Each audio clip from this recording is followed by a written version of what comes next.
hey, hello 各位朋友，各位弟兄姊妹，大家好。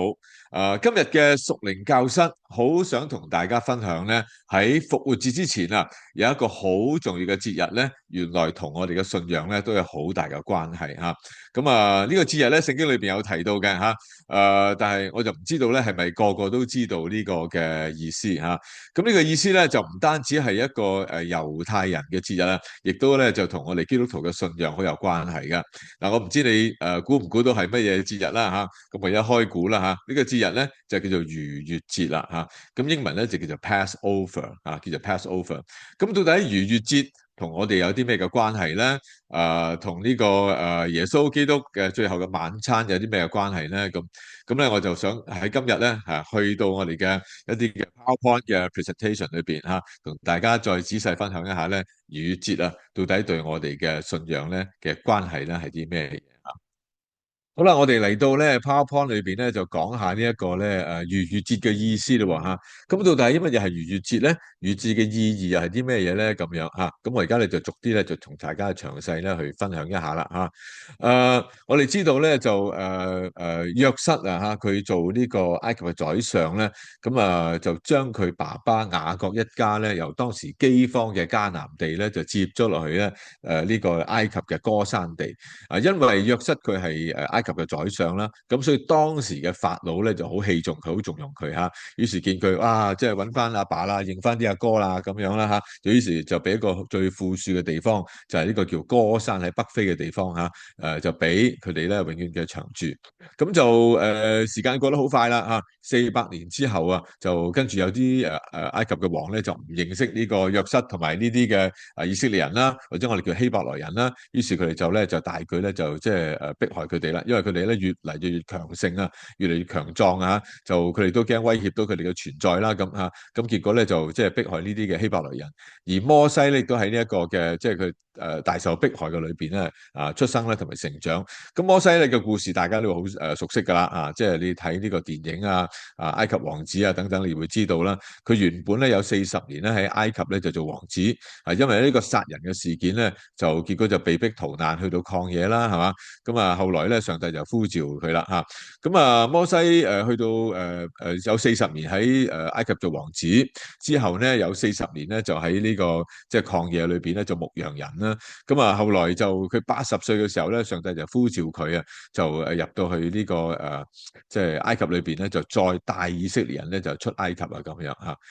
就當然啦，你摩西去埃及帶以色列人走咧，法老梗係唔肯噶啦咁於是咧就發生咗後來咧呢個嘅十災即係包括咧就最拉尾個災咧就叫做殺長子殺長子。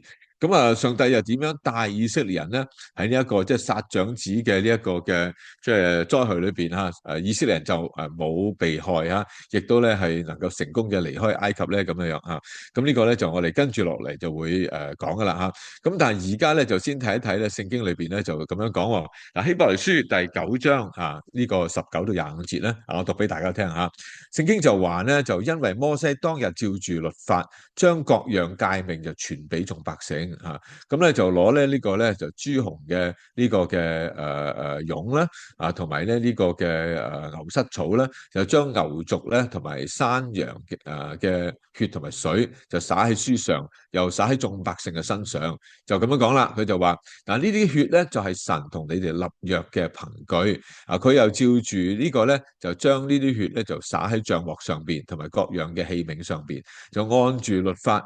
凡物咧都差不多咧，係用咧呢個血嚟到潔淨嘅。如果唔流血咧，罪就不得赦。照住天上樣式所做嘅物件，必須用呢啲嘅祭物去潔淨。但係嗰啲天上嘅本物，自然咧就應該用更美嘅祭物嚟到潔淨嘅。因為基督咧並唔係進入咗人手所做嘅聖所，乃係進入咗天堂。如今咧就為我哋顯喺神嘅面前啦。佢又多次嘅將自己獻上，好似大祭司每年帶住牛羊嘅血咧入聖所一樣啦。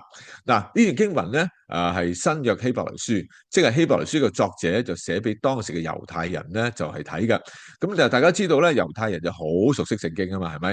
一講到出埃及咧。佢哋真係如雷貫耳，好熟嘅。但係佢哋就唔識得咧將出埃及同埋耶穌聯繫埋一齊啊，因為佢哋其實係即係唔信耶穌噶嘛嚇。到今天以色列裏邊嗰啲猶太人咧，其實佢都拒絕上帝，拒絕耶穌，佢唔相信嘅。咁佢唔相信乜嘢咧？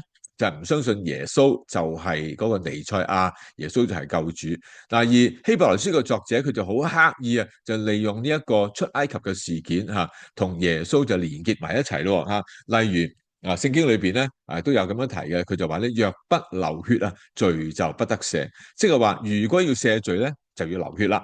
咁流血就唔係講緊哇，我哋即係整損啊、跌親啊、流血啊嗰啲流血。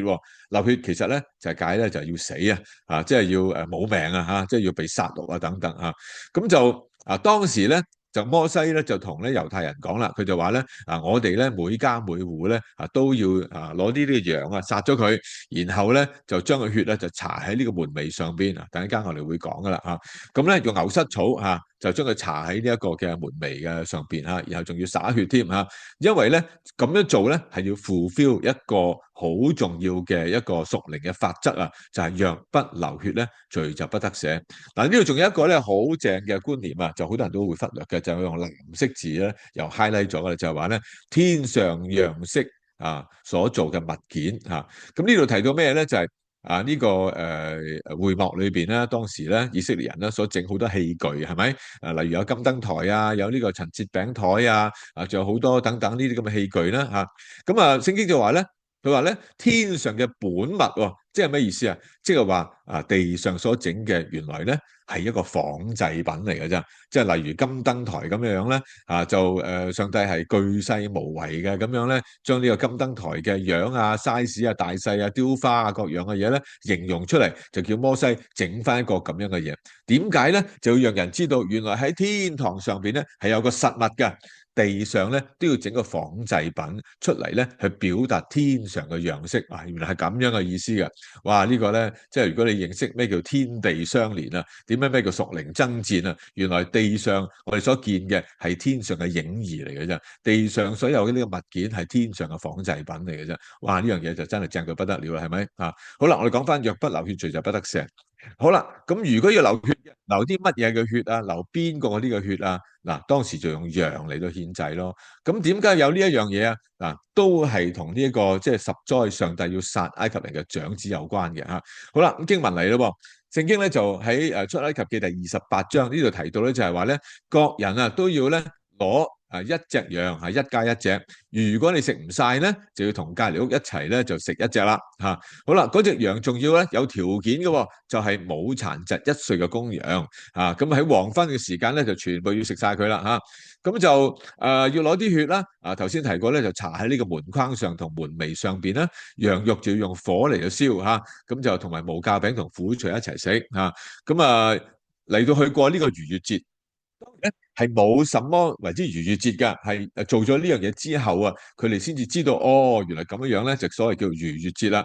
逾越嘅意思係咩意思咧？就叫做 pass over，就係話咧係經過咁解，即係過門而不入係略過咁樣嘅意思嘅即係用廣東話嚟講咧就係過主咯即係呢啲災難唔好入嚟快啲 bypass 我啦咁樣啦係嘛？好啦，咁我哋睇埋落去啦，咁聖經繼續講咧就係話咧夜晚嘅時候即係佢哋食呢個逾越節嘅羔羊嘅晚上當晚咧上帝就要巡行埃及嘅遍地，其實咧係差派滅命嘅天使逐家逐戶入去殺戮殺人咁殺咩咧？就係埃及地裏邊所有嘅家庭，只要你個門楣同埋門框係冇搽血咧，咁咧佢就天使就會入去就殺人同埋畜生，無論人同畜生咧只要係頭生嘅都要被擊殺話呢個係好殘忍嘅事嚟嘅咁因為要咁就逼法老王咧係要即係放以色列人走啦，係咁樣嘅意思啦，係咪？好啦，咁跟住經文咧就話咧喺房屋上面作記號啦，係嘛？咁上帝就話咧佢一見到呢個血咧就會越過啦就會 pass over 啦，就係咁解啊嘛，係咪？好啦，咁再睇埋咧呢個就係耶和華嘅所守嘅節啦，咁就佢哋要紀念呢一個拯救係世世代代咧都要咁樣做。但你見到呢啲圖畫咧都係咧知道咧殺咗隻羊啦將啲羊血就搽喺呢一個門楣同埋門框上啦。嗱，今日你就見到呢啲咁樣嘅嘢咧，覺得係冇乜特別啫咁。但係其實你諗深一層咧，係冇人會搽啲血喺自己間屋嘅門楣同門框度噶嘛，係嘛？即係如果舉個例啊，今日無論你住喺邊啦，住喺香港又好，住喺歐洲、英國或者住喺美國北美都好，你試下將啲血啊搽喺你屋企嘅門楣門框上啊，你睇下有咩發生啊？第二日啊就有好多警察圍住你噶啦，係咪？以為有兇案發生啊，係嘛？我點會搽啲血喺個門楣門框上㗎？你係咪有病啊、有問題啊等等啊，係嘛？係冇人咁做噶嘛。所以當時啲人咧，只係遵照阿摩西所叫佢哋做嘅嘢，而埃及人覺得，我都唔明嘅，我唔會跟你學你咁做噶嘛，係咪？咁但誰不知咧，原來呢一個咁嘅搽血喺門楣度咧，其實係拯救緊佢哋嘅。所以以色列人咧，佢哋家家戶戶咧都係咁樣做啦。好啦，咁當晚嚟咯，夜晚咧，哇！呢個滅命嘅天使就嚟啦嚇，然後咧就經過，就唔入啦嚇，咁就冇入去咯喎，咁啊去到皇宮咧。皇宮咧就嗰啲守衛咩都好咧，就照入啊。所以咧第二日起身咧就哇，無論埃及嘅王子所有嗰啲達官貴人總之間屋門口係冇血嘅，喺門楣門框上咧都入去咧就擊殺長子同埋所有牲畜啊，無論牛羊。所有嘅牲畜咧都難逃一死啊！即係頭生嗰啲即係第一隻生嘅。好啦，咁呢一樣嘢原來咧就聯繫到咧，原來就係以前嘅猶太人嘅獻祭啊。因為呢樣嘢咧就有呢個獻祭呢樣嘢發生啊。咁猶太人獻祭獻咩祭咧？例如牛啦，係嘛？呢個公牛啦咁冇牛咧你就獻羊啦，冇羊咧你就獻白鴿啦，白鴿都冇咧就獻斑鳩啦，斑鳩都冇咧就獻呢一個嘅素祭啊，麵粉啊嗰啲咁樣啦，係嘛？好啦，咁獻祭，有好多人都唔知道如果要獻祭嘅話咧，就比如你帶隻牲畜去獻祭啦，你覺得係你要殺死嗰隻牲畜啊，定係還是你交俾祭司由祭司去殺咧咁樣？咁有啲人就話，咁啊，梗係拖佢咧，就俾祭司做啦。即係好似我哋喺街市買雞係嘛，買咗隻雞，你唔會自己劏噶嘛街市嗰啲小販會幫你劏埋雞清理乾淨掹晒毛係嘛，咁然後先至你轉頭翻嚟攞雞咁樣嘛以前街市都係咁樣啦。你買條魚係嘛，你都唔會俾條魚你跟住擺把刀你俾你自己劏咁樣都唔會係嘛？係街市嗰啲檔販咧就幫你劏埋魚噶嘛。喂，但係咧，如果獻祭咧就唔同啦。祭司咧就唔係幫你劏嘅，俾把刀你嘅咋？你見唔見到幅圖俾把刀你嘅咋？你要自己劏嘅。嗱，問題就係啦，嗱，如果你要殺你自己帶嚟嗰個祭牲係咩嘅感受咧？我唔知大家有冇咩嘅感覺啊？原來你殺隻祭牲之前咧，你要做一個動作㗎，就係你用隻手咧將嗰個祭牲嘅頭按住，然後將你嘅罪過咗落去嗰隻祭牲嘅上面。嗱，你見到呢幅圖咧係隻羊啊嘛，係嘛？好啦，咁嗰個人咧就用個手撳住個羊頭，就象徵你將你嘅罪過咗去隻羊嗰度啊。嗱，意思係咩咧？就係你係一個罪人，你犯咗罪，你要獻贖罪祭嚇。好啦，隻羊有冇罪咧？隻羊冇罪噶嘛。但係當你用隻手按住個羊頭，將啲罪過咗去隻羊度咧，跟住羊就變成咩羊咧？就變成咗代罪羔羊啦。Amen。即係話隻羊代替你嘅罪，本來你犯罪係你要流血啊，若不流血，罪就不得赦，係你要死啊。咁但係你又唔想死，咁得唔得咧？嗱，例如犯罪就要死，但係咧，如果要死，我唔想死，得唔得咧？答案係得嘅。咁點啊？你就帶隻嘢嚟等佢代你死啦，就係咁嘅意思嘅喎。你帶隻羊嚟，隻羊就代你死喎。嗱，大家留心喎，嗰隻羊喺邊度嚟㗎？隻羊唔係買翻嚟嘅喎，隻羊係你由細養大嘅喎。嗱，如果我哋養寵物啊，寵物都有個名啦，係嘛？例如兩隻狗，可能叫做 Bobby 叫 Lucky 係嘛，都有個名啦，係咪？好啦，你自己養大隻羊咧，原來啲羊隻羊都係有名㗎，有名有姓，係你 name 佢㗎。1歲無殘疾嘅公羊就係你自己由細養大嘅。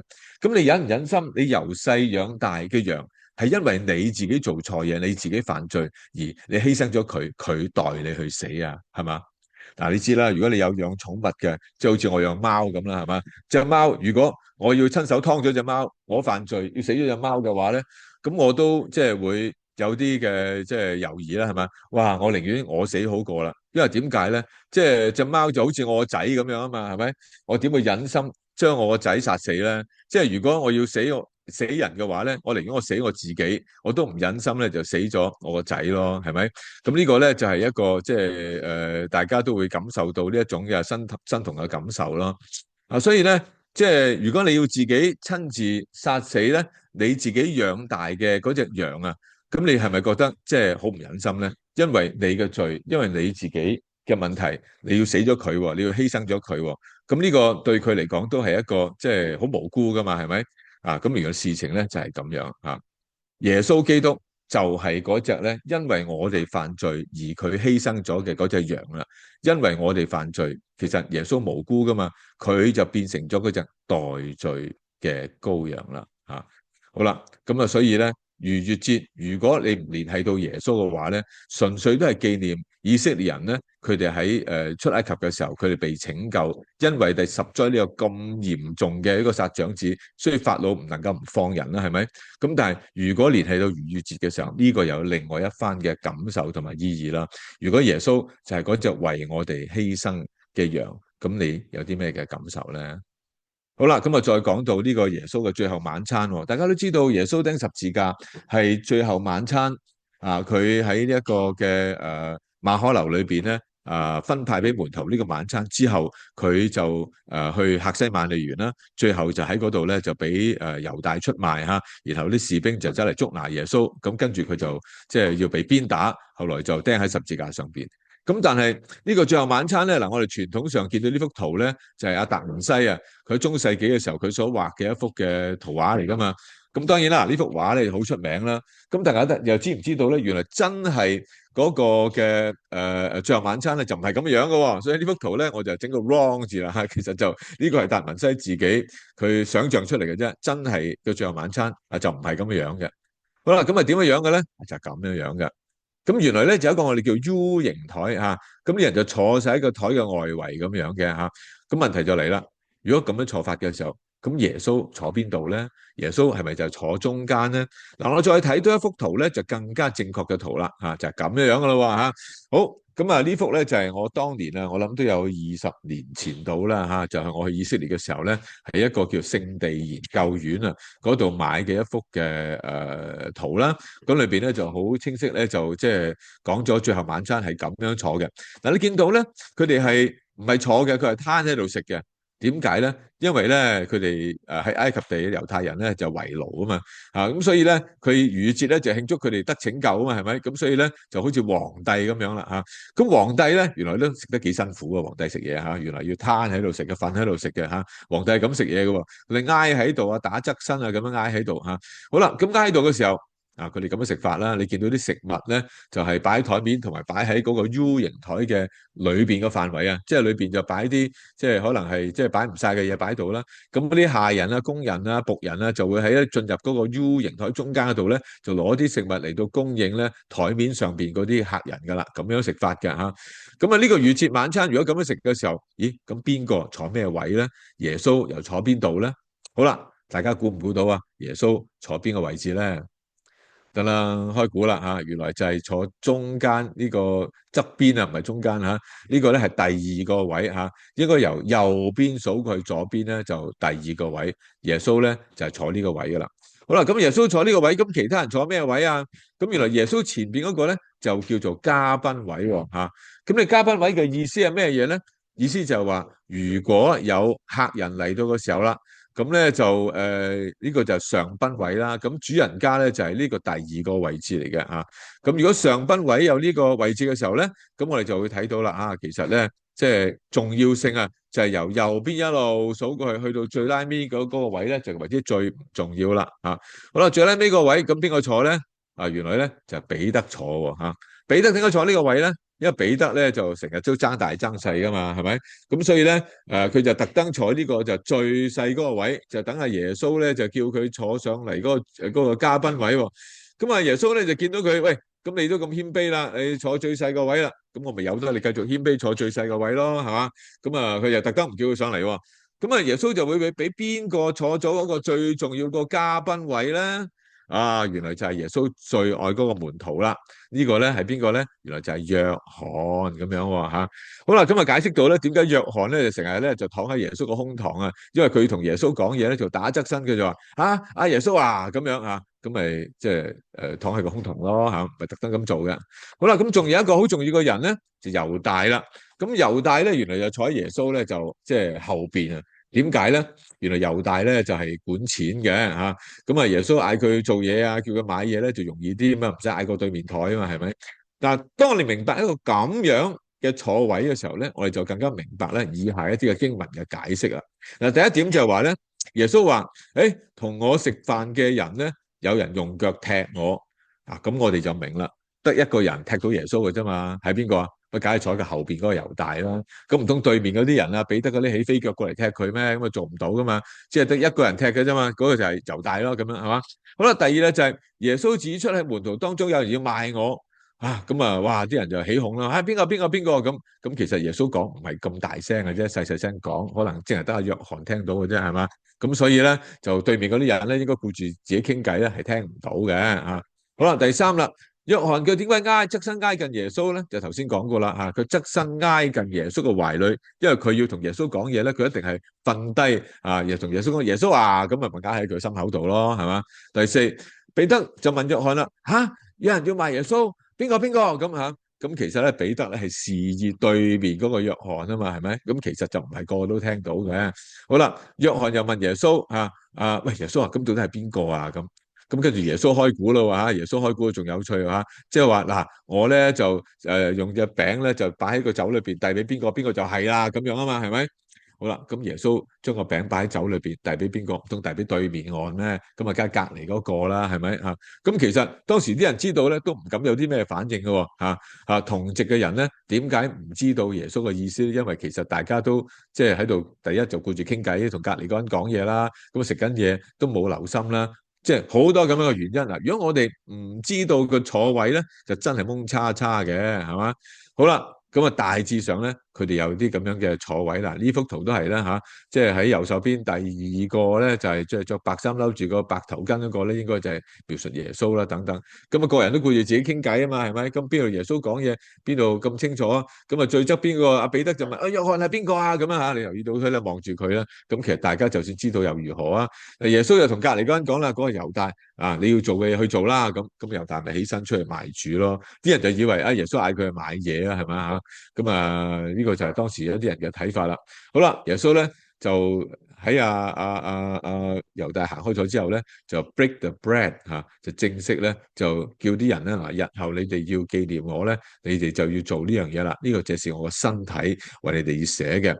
飯後耶穌就拿起杯來祝謝咗，遞俾門徒啦，就話呢個係我立約嘅血，為你哋流出嚟嘅，你哋要如此行為咗，要紀念我。所以呢個就係耶穌咧，佢要即係同門徒講嗱，你哋係要咁做。點解耶穌要做呢樣嘢咧？設立聖餐咧，原來就係話每當佢哋食呢個逾節嘅晚餐嘅時候，佢就想起耶穌同佢哋做嘅呢樣嘢，亦都係代代相傳去到我哋今天嚇。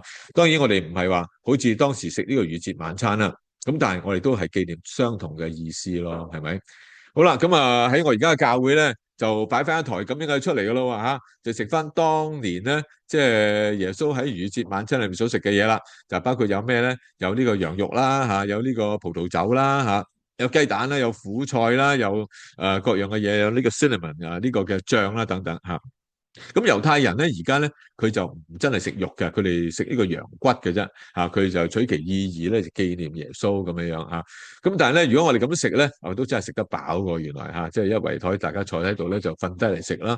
咁啊，呢個咧就係一啲圖片咧，就顯示猶太人咧，佢哋係用呢樣嘢嚟到紀念即係耶穌嘅受難啊，同埋受死啊等等，係嘛？好啦，咁呢個就頭先嗰啲經文咧，就俾大家即係做一個參考啦就紀念耶穌咧，係為我哋咧係即係死喺十字架上。咁經過呢個最後晚餐之後咧，咁佢哋就即係耶穌就去客西馬尼園祈禱，就開始一個苦難嘅旅程嘅開始啦咁呢啲就係猶太人咧，佢哋點樣樣咧，就係紀念呢一個逾節嘅晚餐。